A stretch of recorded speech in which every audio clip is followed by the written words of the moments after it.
This is Arakure, and the community quickly dubbed her as the most hated hero in the game. I already made a video where I talked about her and went into extreme depth about why I think she's underwhelming, and I want to apologize. For absolutely nothing! Just because someone is annoying to fight against doesn't mean they're overpowered. I mean, by that logic, nobody should be overpowered too. Okay, wait, she is, but that is another can of worms I'm not willing to open right now. Sidesteps have become a comfort tool for many intermediate players, and Arakure takes that option away completely.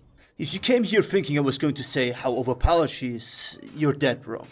I cannot deny that having a 1v1 where you guess wrong every single time and you die without dealing any damage feels like complete bullshit, but that doesn't change anything I said in my other video, and there are other way better heroes that can just blow you up. Strictly talking 50-50s that are just better than hers, since that is the main criticism she's getting. JJ is sewn into heavy soft feint, Shaman's heavy into unblockable soft feint, Jiren, since he doesn't just give up momentum after his, Aramusha's entire kit, and Varangian God's entire kit, just to name a few. All of these are stronger mix-ups on heroes with better buttons. I get that Tonfas don't cleave, but you should understand that any other hero can do what she does better.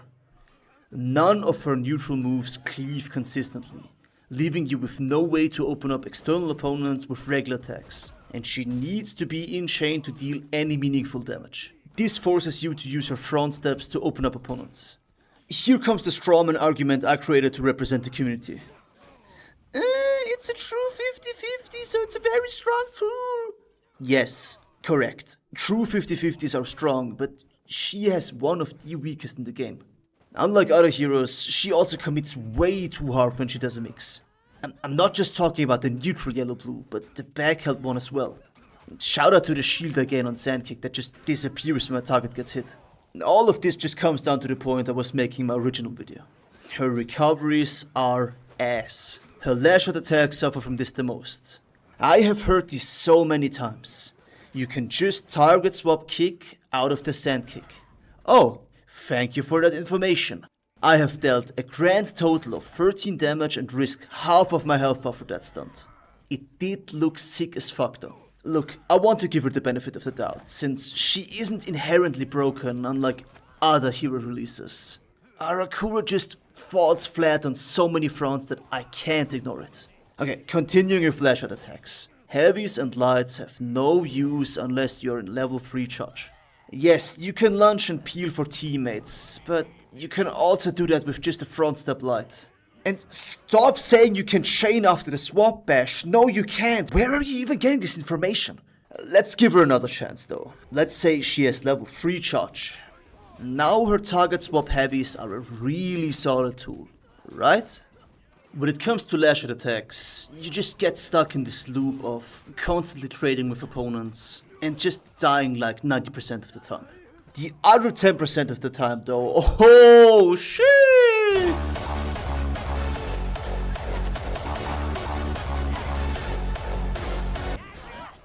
Again, why is that? 'Cause her recoveries are ass. I don't have the time to go into that stupid light and then dodge. But okay, let's keep giving her hypothetical scenarios. Let's say she has full health, level 3 charge, and her 4 feet. She can now use lunging, cleaving unblockables with an effective health pool of 170-ish.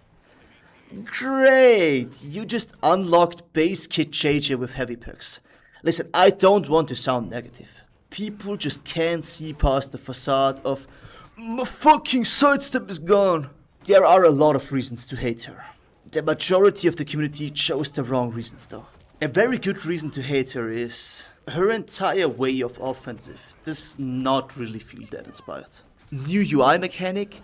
Yay! And does that truly change how you fight against her that fundamentally? Ask yourself that question while thinking about OG Soha. Who cares that she has level 3? If you can react to 400 millisecond lights, nothing changes. And if you can't, well, nothing changes. It's still just yellow-blue. The thing she truly broke is a design philosophy that Ubi somehow managed to follow by complete accident for the past 10 years. Heroes aren't allowed to be too unintuitive, especially for newer players. Facing off against her will show you just how well that worked out for her. She's a noob stomper, no better way to put it. If you don't understand frame data, you are fucked. You can just straight up wait for her to finish her shadowboxing. If you understand how she works, you suddenly start to understand just how fragile she truly is. So not only does she need an entire mechanic to be fully built up to pressure multiple opponents effectively, while also needing a good chunk of health because all of the trading you will be doing, she also has some of the worst feats in the game. Keeping things short and simple. Against the world is a way too marginal increase in damage that is also conditional, unlike Deadly. Her second feat, Insolent Shout, is a proactive feat that should be used as a debuff before you engage in a teamfight, but you get barely any value out of it if you use it like that. You need to have at least charge level 1 to get any benefits from it, meaning most of the time, the teamfight will already be halfway done. A feat like Inspire and Chilling Stare don't need another condition. You activate them and they provide their full utility. Walk It Off is there, I guess?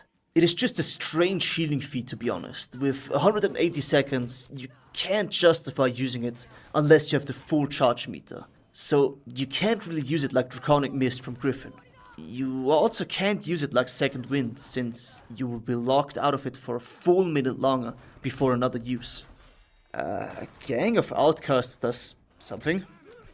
It doesn't do much, but it does something. Still, not even comparable to what kind of bullshit you can pull with Indomitable. Listen, I'm not saying she's bad, I'm just saying she needs a little shove in the right direction.